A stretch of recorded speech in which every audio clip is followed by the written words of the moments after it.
सुप्रभात बच्चों।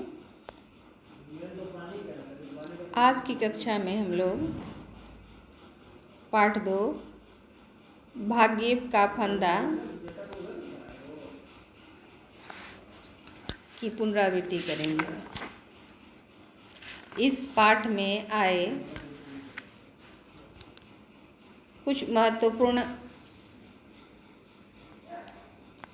प्रश्नों के उत्तर देखेंगे। ठीक है।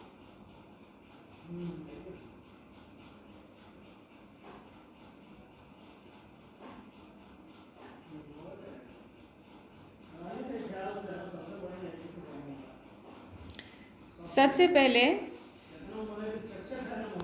हम लोग पृष्ठ संख्या 17 में दिए गए कुछ मौखिक प्रश्नों को बनाएंगे। ध्यानपूर्वक देखेंगे बच्चे।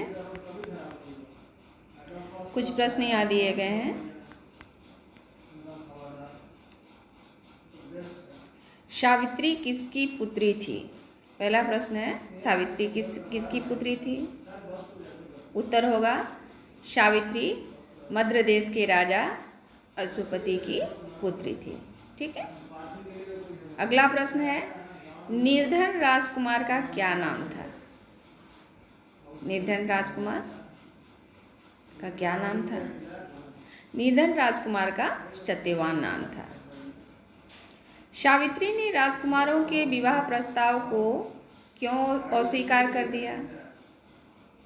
उत्तर होगा सावित्री ने राजकुमारों के विवाह प्रस्ताव को इसलिए अस्वीकार कर दिया क्योंकि वह अपने लिए स्वयं योग्य वर ढूंढकर विवाह करना चाहती थी, खुद से। ठीक है। अगला प्रश्न है, सत्यवान को क्या अभिशाप मिला था? ठीक है। सत्यवान को क्या श्राप मिला था? उत्तर होगा सत्यवान को श्राप मिला था कि 1 वर्ष के भीतर उसकी मृत्यु हो जाएगी। ठीक है। अगला प्रश्न है, यम कौन था? यम मृत्यु का देवता था। मरने के पश्चात जो प्राण हर कर ले जाता है उसे यम कहते हैं। अब कुछ यहाँ लिखित प्रश्न दिए गए हैं जिन्हें हमें लिखना है। ध्यानपूर्वक देखेंगे बच्चे। निम्नलिखित प्रश्न में पहला प्रश्न है, सावित्री के रूप सौंदर्य का वर्णन अपने शब्दों में करें। सावित्री देखने में कैसी थी? ठीक है। सावित्री अत्यंत रूपवती थी। उसका सौंदर्य कल्पना से परे था। उसके रूप सौंदर्य से कोई भी मोहित हो जाता था। ठीक है। अगला प्रश्न है, सावित्री संसार में क्यों घूमना चाहती थी? सावित्री सुयोग्य वर की तलाश में संसार में घूमना चाहती थी। कहने का तात्पर्य वह अपने लिए पति ढूंढना चाहती थी जो उसके मन के अनुकूल हो। तीसरा प्रश्न है, वन में पहुंचकर सावित्री ने क्या देखा? जब वह वन में पहुंची तो उसने क्या देखा? वन में पहुंचकर सावित्री ने हरा भरा व शीतल प्रतीत होने वाला वन देखा, एक जंगल देखा जहाँ पेड़ों की घनी छाया थी और चिड़ियाँ मधुर स्वर में गा रही थी। ठीक है। अगला प्रश्न है, सावित्री के पिता ने सत्यवान से विवाह करने से क्यों मना किया? उत्तर होगा सावित्री के पिता ने सत्यवान से विवाह करने से इसलिए मना किया क्योंकि उसे एक घातक श्राप मिला हुआ था। ठीक है। विवाह की कैसी तैयारियां की गई थी? वर्णन करें। इसे अपने शब्दों में वर्णन करना है।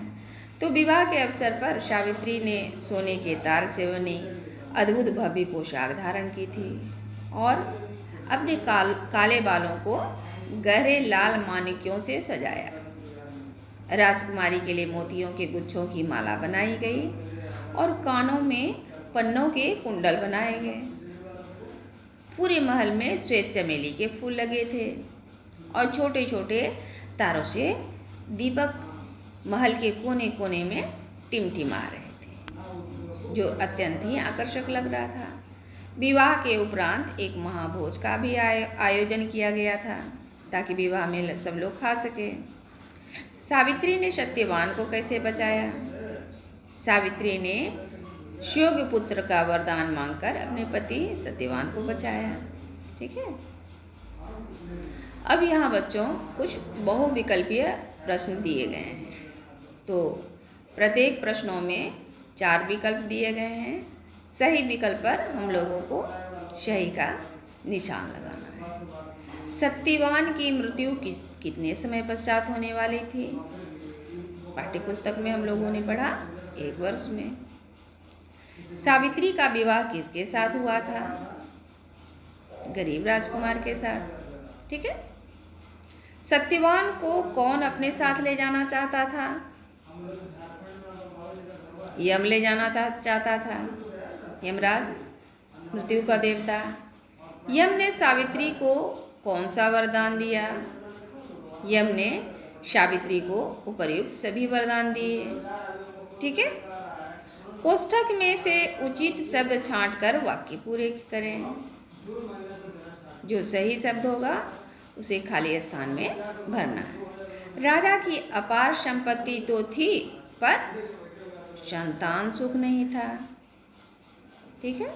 मोटे काले अक्षरों में मैंने लिखा है ताकि आप लोग उत्तर ध्यान से देख पाएं। राजा ने संतान प्राप्ति के लिए देवताओं से प्रार्थना की। राजा ने सावित्री के संरक्षण के लिए सर्वश्रेष्ठ सैनिकों को चुना। विवाह के उपरांत महाभोज का आयोजन किया गया। तीनों का सादगीपूर्ण जीवन देखकर सावित्री उनकी ओर आकर्षित हो गई। ठीक है। अब अगला प्रश्न देखते हैं। अगला प्रश्न क्या है? अगला प्रश्न में सही या गलत का निशान लगाना है। ठीक है। राजकुमारी एक शक्तिशाली और धनवान राजकुमार से विवाह करना चाहती थी। बिल्कुल गलत है। राजकुमारी अत्यंत रूपवती थी। सही है। सत्यवान ने वन में सावित्री को साथ ले जाने से मना कर दिया। गलत है। सावित्री ने सत्यवान को यमराज से वापस मांग लिया। सही है। यमराज ने सावित्री के ससुर की पुनः दृष्टि दे दी। यह भी सही होगा। अब यहाँ निम्नलिखित गद्यांश को कहता है पढ़कर, ध्यानपूर्वक पढ़कर उस पर आधारित प्रश्नों के उत्तर दीजिए। इस गद्यांश को हम लोगों ने अपने पाठ्यपुस्तक के अंतर्गत पढ़ा है। यह भागी का फंदा से ही लिया गया है। तो देखिए नीचे कुछ प्रश्न दिए गए हैं बच्चों। गद्यांश है, उस वन में एक राजा निवास करता था। युद्ध में हारे हुए उस राजा का राज्य छिन गया था और वह बुरे दिन काट रहा था। अब वह बूढ़ा तथा अंधा था और अपनी पत्नी तथा पुत्र के साथ एक छोटी सी कुटिया में रहता था। उसका पुत्र अपने माता पिता का एकमात्र आश्रय था। पुत्र एक सदाचारी नवयुवक था। वन ही उसका घर बन चुका था। वह लकड़ी काटता और गाँव में उसे बेचता। पैसों से वह अपने माता पिता के लिए भोजन जुटाता था। ठीक है। तो यह प्रश्न है कि वन में रह रहे राजा का राज्य क्यों छिन गया था? उत्तर होगा युद्ध में हारने के कारण। दूसरा प्रश्न है, राजा की स्थिति कैसी थी? उपर्युक्त दोनों। वह बूढ़ा भी था और अंधा भी था। राजा के पुत्र का स्वभाव कैसा था? सदाचारी था। राजकुमार अपने माता पिता के लिए भोजन कैसे जुटाता था? उत्तर होगा लकड़ी बेचकर। माता पिता में कौन सा समास है? ठीक है। तो माता पिता में द्वंद्व समास है। टिक लगा लेंगे बच्चे। अब यहाँ भाषा को जानने से संबंधित कुछ प्रश्न दिए गए हैं। जहाँ वाक्य में प्रयुक्त एक से अधिक धातुओं से बने क्रियापद हों वे संयुक्त क्रिया कहलाते हैं। जैसे अध्यापक कविता पढ़ाने लगे, लता 2 घंटे तक तैरती रही, विद्यार्थी अपने घर चले गए, घर वालों ने डकैत को दबोच लिया। तो प्रयुक्त वाक्यों में पढ़ाने लगे, पढ़ और लग, तैरती रही, तैर और रह, चले गए, चल और जा, दबोच लिया, दबोच लेना 2 धातुओं से बने पद हैं। अतः ये संयुक्त क्रियाएं हैं। संयुक्त क्रिया में पहली क्रिया मूल क्रिया और दूसरी क्रिया रंजक या सहायक क्रिया कहलाती है। ठीक है बच्चों, जैसे मैंने शरबत पी लिया, इसमें पी क्रिया मूल क्रिया होगा और लिया रंजक यानी सहायक क्रिया होगा। ठीक है, यहाँ तक स्पष्ट है। अब आगे देखते हैं। पी लिया यहाँ संयुक्त क्रिया है। निम्नलिखित वाक्यों में संयुक्त क्रिया छांटना है। यहाँ कुछ वाक्य दिए गए हैं, उसमें संयुक्त क्रिया को छांटना है। उसके रूप से सभी मुग्ध हो जाते थे, आंसर होगा, उत्तर होगा हो जाते थे। मैं आपके पास लौट आऊँगी, लौट आऊँगी आंसर होगा, उत्तर होगा इसका। वन में एक राजा निवास करता था, उत्तर होगा करता था। सावित्री उनकी कुटिया पर जा पहुँची उत्तर होगा। उसके मन में भय घिराया उत्तर होगा।